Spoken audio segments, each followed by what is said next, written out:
Welcome to Roger That, a podcast presented by HVAF of Indiana. I'm your host, Lauren Carpenter, and join me as we discuss how HVAF is ending veteran homelessness and how you can join us in our mission. We'll be having conversations with community partners, staff members, and even some of the veterans we serve. We hope sharing more of our story with supporters like you can shine a light and give a voice to this vulnerable population, because no hero should ever be homeless.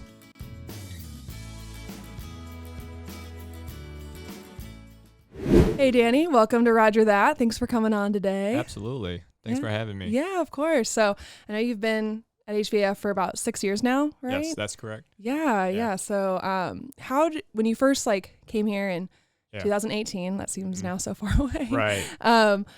How did you find out about us and decide to come here and work for us? Yeah. So I went to IUPUI for my MSW. Okay. So my second practicum, which is your year-long field experience that you do, I interned at CHIP, which is the Coalition for Homelessness Intervention and Prevention. So I was able to attend some meetings with other community partners, and HVAF was one of the very visible partners, especially because, we're very, big provider for our veteran community. So I got out of grad school and just was searching for jobs. And I thought, hey, why don't I just reach out to HVAF personally and see what they have to offer. It was a little tough finding jobs, post-graduation. So I was like, I'm going to just try something different, just reach out to the organizations I know, tell them what my strengths are, and kind of go from there. And then got contacted by Brian Dicer, who is now our COO, and he shared that there was a open case manager position open for our transition in place grant that they had just received at that time. So they hadn't started the grant just yet. It was something that they were awarded. So it was coming soon, but they haven't, built, a program around it just yet. So, it was really a great fit for me because, I had concentrated in, more macro related social work. So, being able to come on board as a case manager, as well as being able to develop the program as well, kind of fit, my experience. So it was just a really good fit, and luckily I got hired on, and I've been here ever since. Yeah. What was your experience before that program? Did you have the case management, social services experience? Yeah.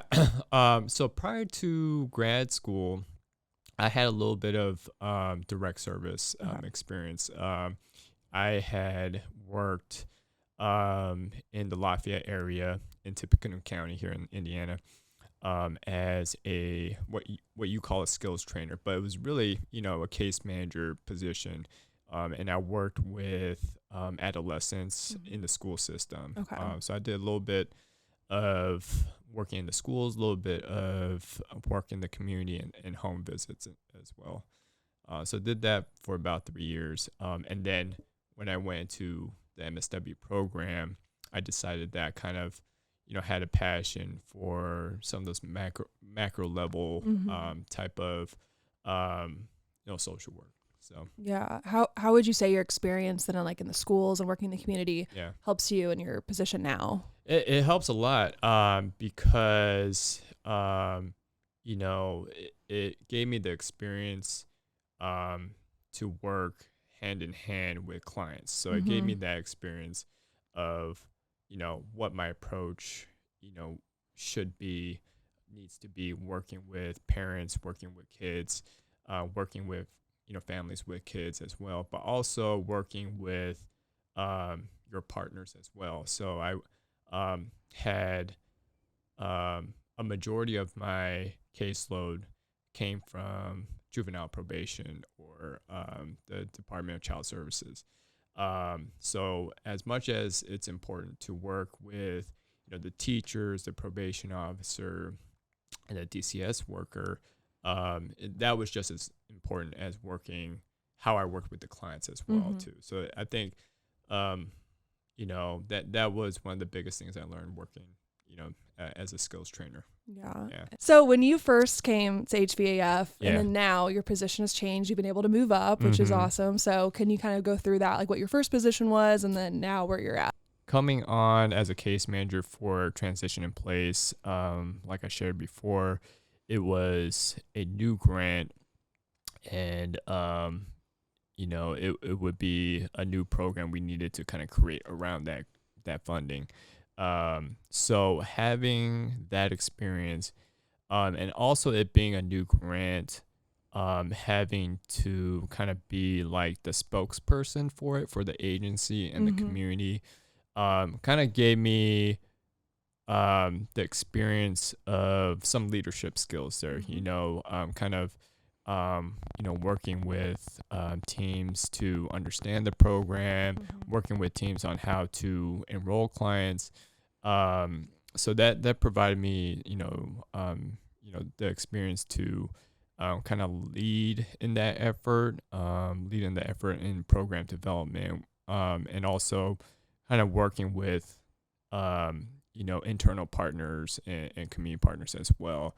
So I think that really kind of gave me some footing to, get an opportunity to be a coordinator down the road. So I think it was in like 2021. It was a couple years down the road. I can't remember the exact date I became a coordinator. It was definitely in the pandemic. I became a coordinator, and I was tasked with supervising our permanent supportive housing program. That was, I think about 2-3 years old at that time. And then our TIP program, and also our aftercare program, which was a pretty new program too. So I had these programs under my supervisions that were fairly new, but also very unique compared to the other housing programs. There were kind of programs that filled other gaps that we hadn't had before. So that was very interesting. So, from that role, I was able to learn those programs and staff a lot of different, situations, work with, different problems, and, and kind of really just, figure out what my leadership style was at the end of the day. And then from there, I think it was a couple of years later as well, where we, our CEO had kind of reorganized things, where he wanted to kind of combine the programs that I was overseeing with our rapid rehousing programs, which is another set of permanent housing programs. And so he was looking for a director to oversee that new combination, of programs. So I applied, and I interviewed for it, and luckily got the job on that. So that's kind of where I'm at now. I'm the director of those programs. My position is called the permanent housing director, and the permanent housing team is the team I oversee now. Yeah. What does your day-to-day look like as permanent housing director? Yeah. Every day is a little different. I think every day, I'll at least have one meeting. And I think it's probably what fills my time in between those meetings that probably characterize my day the most. I can have formal meetings with, my coordinators that I oversee. So I do have supervision with them every couple of weeks. And then I might have team meetings. I have a meeting with, my supervisor as well, and community meetings as well. So those are basically the meetings that I have, but sprinkled in between, as a director and being mid-level management, I have a variety of different tasks that I have to accomplish to kind of keep things going. Some of that are, admin, duties, that might be, approving, bills, or, working on grant reports. But also a lot of, probably the bulk of what I do is, staffings. And staffings really, if people don't know the term, staffings is basically, meetings where we're trying to find solutions for any problems that might come up. It could be client level, it could be programmatic level. And those staffings come up, really, not on your schedule, because things come up. Right. And it's just the nature of the work we do, working with, crises. At the end of the day, that's what we're working with. And so those crises don't have a schedule at the end of the day. So, we might have things come up where we come across, a family that's very vulnerable, and we have to kind of figure out, how we can serve them, if we can serve them, if they're eligible, if not, what we can do about it, if they are, what we need to kind of get together to help that family, at the end of the day. Yeah. Would you be able to kind of go through each program you oversee and kind of just kind of each little definition of each one? Yeah, for sure. Yeah. So like I said before, I was hired on to oversee 2 different teams. So I'll kind of break it down team by team. So I oversee the permanent housing team, and under the permanent housing team, there's 2 teams, 2 sub-teams. Those 2 sub-teams are the permanent supportive housing team, and that consists of 3 different programs, and then the rapid rehousing sub-team, which also consists of 3 different programs. So I'll start with the permanent supportive housing sub-team that I oversee. That is directly supervised by one of our coordinators. And we have the permanent supportive housing program, the transition in place program, and also our aftercare program as well. Our permanent supportive housing program is our program that consists of properties that HVAF owns, in which we also provide ongoing case management services. So permanent supportive housing is a housing model that basically provides affordable housing along with voluntary case management. So that means that our clients aren't required to engage in services if they don't feel like they need it, which is fine, but it's not voluntary on our case managers. So our case managers do have a responsibility to try and reach out to our clients at least once a month. To try to engage with them and at least see if they're still in need of services at the end of the day. We have 6 different properties for our permanent supportive housing units, and we have a total of 62 units. And we have just about 100 plus, give or take, household members that live in these units. So it's a good number of sure. Family members, a lot of kids, a lot of families that we work with. So we have some properties, within our city that we call scattered. So they're kind of spread out through the city, but they're pretty centrally located too. So they're about 10-15 minutes away from downtown. So that's been great. We also have our Vets Villa apartment complex over on the east side. That used to be a transitional housing building as well. And our newest property is called Proctor Place. And that's managed by our partner, our co-developer, Woda Cooper. So that one we have 15 units that are all veterans. So we have a total of 3 case managers that work with all of these families, and we also have 1 peer mentor as well, which has been great. Yeah. Our peer mentor position is a position where someone with lived experience gets training to work with our clients on some personal issues that they might not want to share with their case managers. Sure, It's something, it could be addiction, it could be trauma related, but it's a position that allows for a safe space for a client to kind of share those things and work on those things. So that's been really helpful. So yeah, that's our PSH program.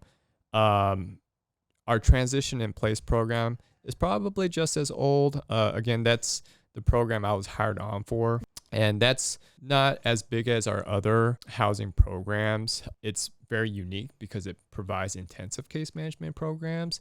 And it's a grant that's administered by our Department of Veteran Affairs. So typically we'll see caseload of about 15 or 16. That's at least kind of the caseload that we're trying to reach for at the end of the day. We have 2 case managers on there, and we also have funding to target our case management services to our minor dependents that live in those households. That's one benefit of that program, is that minor dependents can get some targeted case management services if we identified any need there. And that program's unique because when we are searching for housing for a veteran household, looking for a landlord or owner who's willing to work with our agency to put HVAF on the lease as a leaseholder. And then when the household is in a position to take over that lease and take over rent payments and utilities and all other expenses, we ask the landlord or property manager to put the veteran adults in that household onto a lease. So essentially, they're living in the unit that they're going to take over down in the future. And we simply kind of transition out. So the veteran family does not have to move at that point.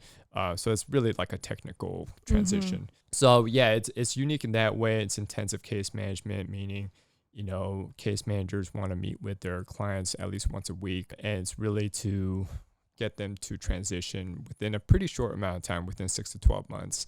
So it's been a great program to have for some of our veteran household who kind of fit that program model. And it's been working out really great, and our case managers have been doing a great job. Our last permanent supportive housing program is called Aftercare, probably just as old as the other 2. So it's kind of funny it worked out that way. But that was, I think, originally we were originally awarded for that program in 2019. When it first was awarded, it came out as a program that was only to serve veterans who had recently obtained permanent housing, but just needed some more case management to, kind of make their permanent housing situation a little more stable. So the real, work of that program is geared towards getting the clients integrated with their community, so they have the community as a support system. So if they need to be aware of resources they can tap into, whether it's food pantries or applying for food stamps, or getting engaged with their healthcare provider as well. Those are things that they can work on within that program. And the case managers working to make proper referrals, making sure that they're aware of resources if hard times kind of fall. Now the program recently has evolved to allow the case manager to work with clients who are looking for housing as well. So maybe they're couch surfing at the time.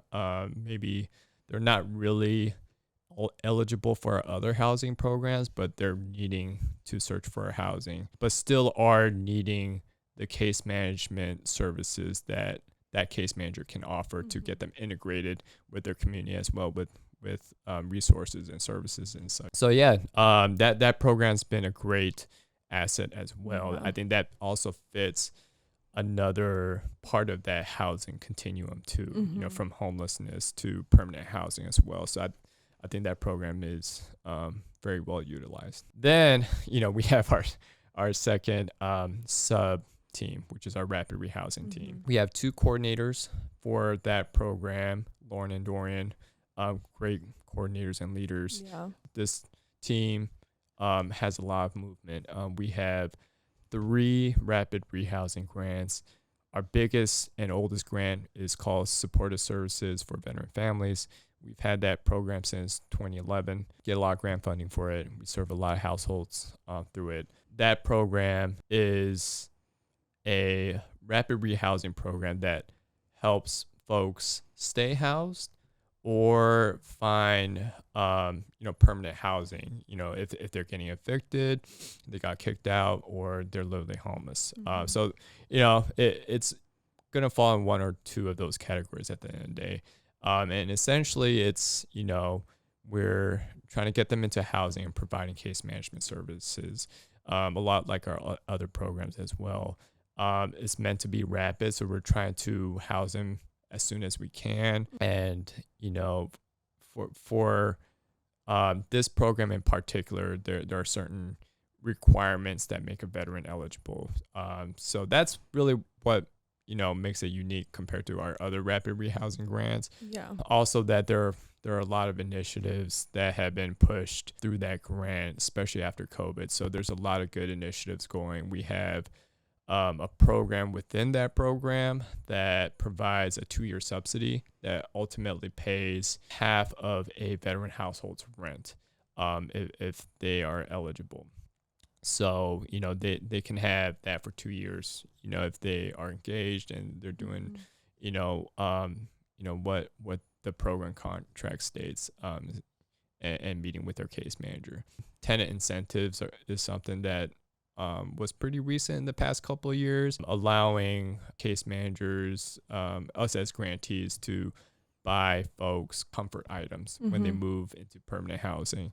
So we can even buy them a TV if that's something that helps them feel comfortable in their home. And that's been great. We also have had an initiative for landlord incentives.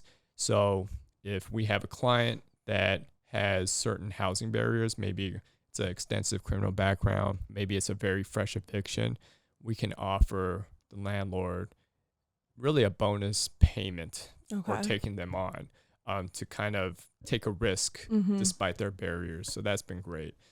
So a lot of great initiatives pushed through that grant. We have 2 other grants that are smaller, but just as important. They don't have any veteran eligibility, so we can work with veterans who might not be eligible for SSVF, Support Services for Veteran Families. So if they have a discharge characterization that might have went through a general court martial, which would bar them from SSVF, we could take them on in ESG or Housing First. With ESG, that program only takes on folks who are literally homeless or experiencing DV. But essentially, once we find housing for them, we can provide ongoing rent services and case management services as well. Now, our Housing First grant, that's our 3rd program. It's administered by HCDA, which is our state housing authority. And that one we can help folks who are facing eviction or imminently homeless as well, along with folks who are literally homeless as well. The big part of that grant is that the target population are veterans who either have serious mental illness diagnoses or chemical dependency or substance abuse diagnoses as well, or they can have both. And that program is very intentional about how case management is offered. It's a one case manager program. So we have one case manager who provides all the housing first services, and it takes a very harm reduction approach to working with those very vulnerable folks in that program. I know that was long-winded, but we have a lot of programs. Yeah, no, I was going to say, if anyone doubts your knowledge on these programs, we're just going to show them this. Okay. And like, no, he knows his stuff. So no, that's great. Yeah. So what would you say then is like the best part of your job? I think the best part of my job, I think if I'm being completely honest, is the people that I work with. I've always loved, this agency, and the, type of type of culture that we have here. I've always thought of it as a second family to me, to be honest. But also, you really can't beat hearing the success stories as well. Whether it's client success stories or success stories I'm hearing about my staff. So that's probably, the best thing, about working here is just the people and, hearing the fruits of our labor at the end of the day. Yeah, definitely. Yeah, and that's probably my favorite part is being able to share the success stories of our veterans. It's really cool. And we love, always, being able to say, hey, this is going to be a good story to share with Lauren. Go ahead and reach out to her. You know? So we're always looking out. No, I appreciate that. Yeah. So what would you say then is the hardest part of your job? Yeah, the hardest one, I had to really think about this. But I think the hardest part, and it's not a part of it, part of the job I dislike or anything. It's just the challenging part of it is, because there is a lot to, juggle. I think that's the challenging part. The hardest part of this job is, it's a constant juggling act. I think within an 8-hour window, it's basically impossible to do everything you want to do that day. Right.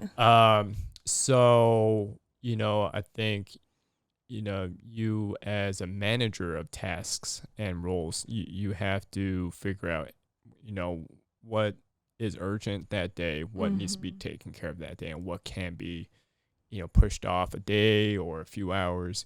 So constantly doing that it can be pretty tough. Yeah. Pretty tough at times. Yeah. Yeah. But, seeing all the different programs, all the people you're talking to and everything, I'm sure you've seen a lot of successes. So is there like a certain success story that, comes to mind that you'd like to share? Yeah.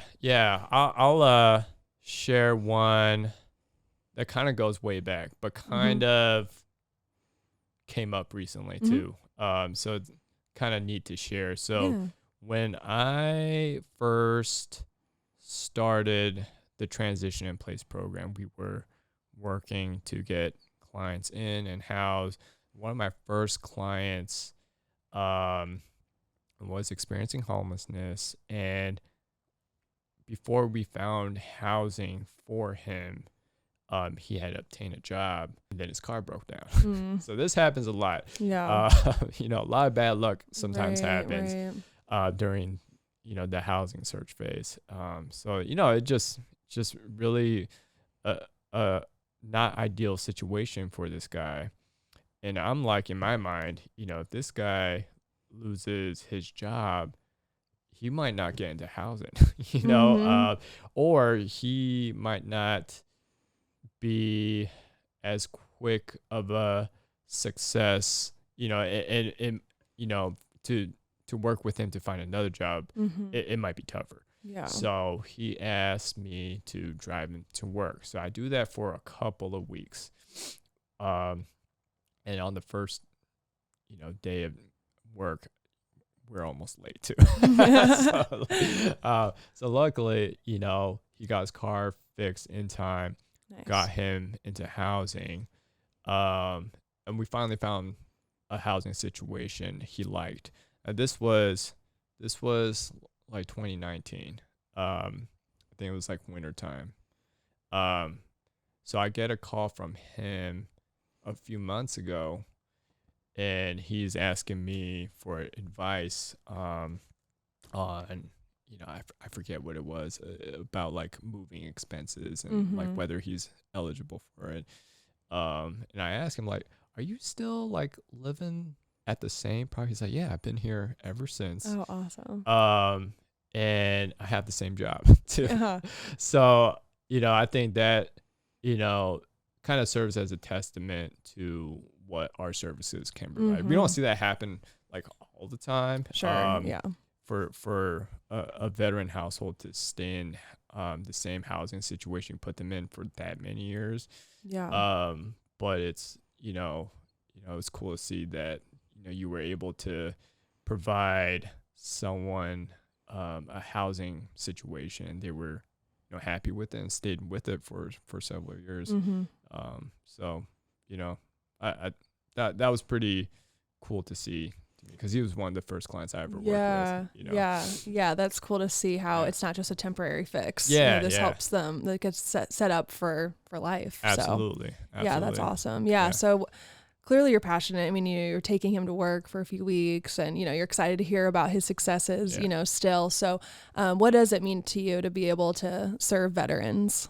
Yeah. I think, first of all, working with veterans, I think that, you often hear in the news and even in the work we do about the veteran population. The veteran population deals with this and that, and here are the statistics, and I think, a lot of that rings true for most veterans, right? And we need to be mindful of that. I'm not saying at all that we look past that. I think we very much do need to be mindful of those things that impact the population in general, but also making sure that, as service providers, we're looking at each veteran as an individual person at the end of the day, so you can't, expect a veteran to be a certain way. I think we come across many times where we're like, oh, we totally did not think that, this veteran would be like this or that. Yeah. So I think it always rings true. And every time you meet with a client, it probably rings even truer that each veteran is their own individual self that has their own background or unique set of experiences. But yeah, I mean, we definitely have a lot of veterans who deal with, with common things, similar things, for sure. But also, I think serving veterans also means that we are working with a different, unique set of community partners as well. And I think that we're very fortunate for that, that we have the resources that we do to serve the veteran population experiencing homelessness. There's,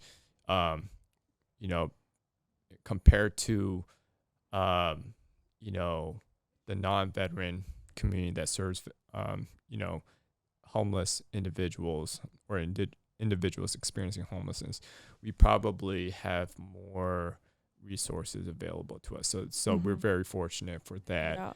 But also means that, we're, working with, just different community partners. We're working with the VA medical staff. We're getting referrals from different, types of partners as well. And so, it also means we got to work with those people, work with those partners and collaborate with them, the best way we can, to serve this population. And if we're fortunate to have these resources, using it in a way that is efficient. And that's kind of like a community initiative right now, actually, is we're trying to kind of revamp and look at ways we can improve how we're working with each other and how we can, have processes in place to better serve the population. So it's cool stuff. Yeah, definitely. When things do get hard, when you're serving veterans and working with everyone, what kind of keeps you motivated to keep going and continue to serving them? Yeah. I I keep saying it, but I just love the team culture here. So, for me as a supervisor, I really feel like the big part of my role is trying to create a good environment for my team, at the end of the day. So, when I see my team being passionate about the work they do and seeing their success, that inspires me as well. The clients also inspire me as well. I'm always just really, I always have so much respect for the resiliency of our clients at the end of the day. I can't imagine the situations that they're going through and them coming out the other end successful. So that's inspiring as well. So, I think, the people around me keep me coming to work. It's also important for me to kind of, reflect and make sure that I know why I'm here working for HVAF. At the end of the day, it's really to help people and help the service providers continue the work that they do. Yeah. I know a lot of veterans that I interview, a lot of them say that it kind of took them a little bit to come and ask for that help. They don't want to have to say that they need help. Right. So let's say, a veteran's listening to this right now. How would you encourage them to just, go ahead and come on in and ask for that help? Yeah. Well, I can say for sure that I've heard that before, and I completely understand. I think I probably hear it from a lot of the older veterans more. And maybe some of the younger veterans, it still rings true. I think sometimes veterans admit that, they're prideful, which I totally get. They want to be able to do things independently. And sometimes it's because they were told in their day that they were almost kind of encouraged not to seek services as well. And that tone is very much changing. My view on it is, if you need help and you don't have anyone else in your support system to help you out, we can step in and fill that gap. Yeah. I think everybody needs someone. And, especially if you're on hard times, and you're someone especially that is prideful and just want to do it by yourself, I totally respect that. But we can, help you maintain that independence, and still help you out, because these are funds that we receive specifically to help veterans, in your situation. So you being a veteran, you're afforded this funding. This funding is for you. It's not for us. We work for you at the end of the day.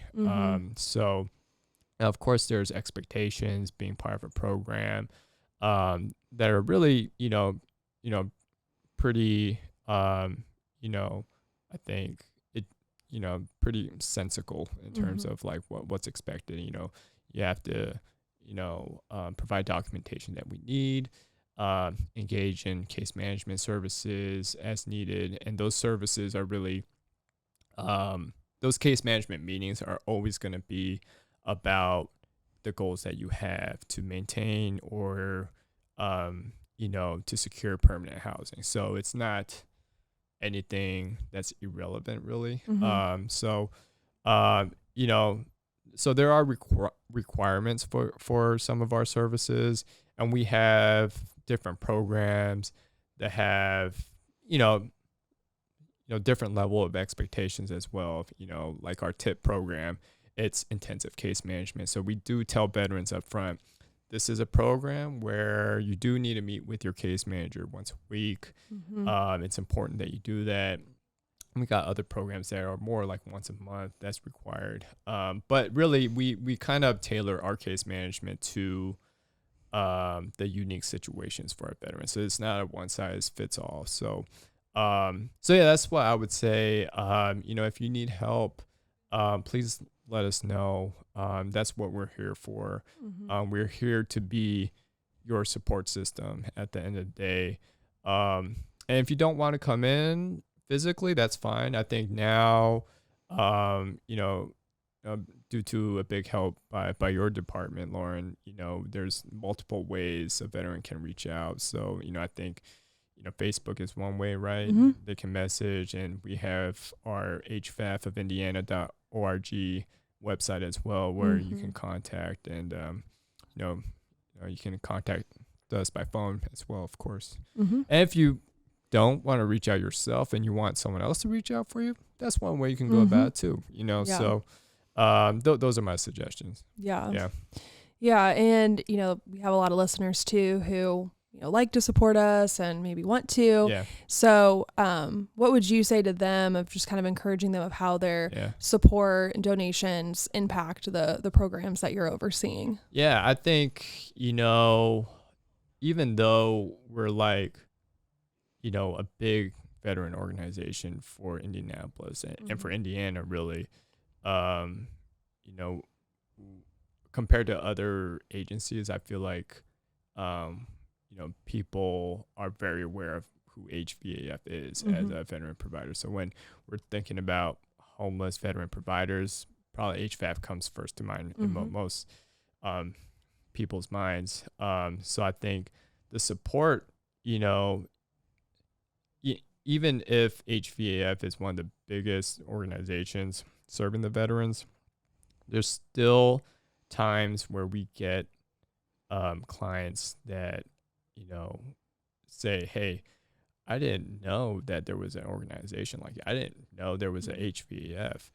And so I think that's where the support can really help out with, is still giving visibility to the community. A veteran recently shared with me that they got in contact with us because they were calling places, and they called some place in Ohio, and that place in Ohio told him to reach out to someone that works here. Oh, okay. Because I think the person that worked here was from Ohio and worked for that agency, maybe. So it just kind of serendipitously, got him here. So that's still crazy to me. Like, I feel like every veteran should know who HVAF is. If they are someone that goes to the VA hospital, they should know about us.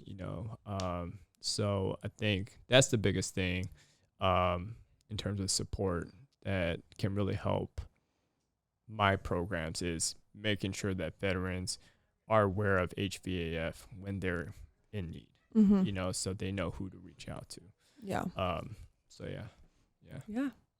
Awesome. Well, thank you, Danny, so much for coming on here, and you've done great work for our organization, for our veterans, and we're super thankful to have you on our team. And thanks for sharing all your expertise with us. Absolutely. I learned a lot, and I know our listeners did too. Good. So Good. Thank you so much. Thank you. All right. That wraps up this episode of Roger That. Thank you so much for listening. If you haven't already, please be sure to subscribe to Roger That on wherever you get your podcasts. And be sure to follow us on social media at HVAF of Indiana. And for even more stories on HVAF and the veterans that we serve, check out our blog on our website at hvaf.org.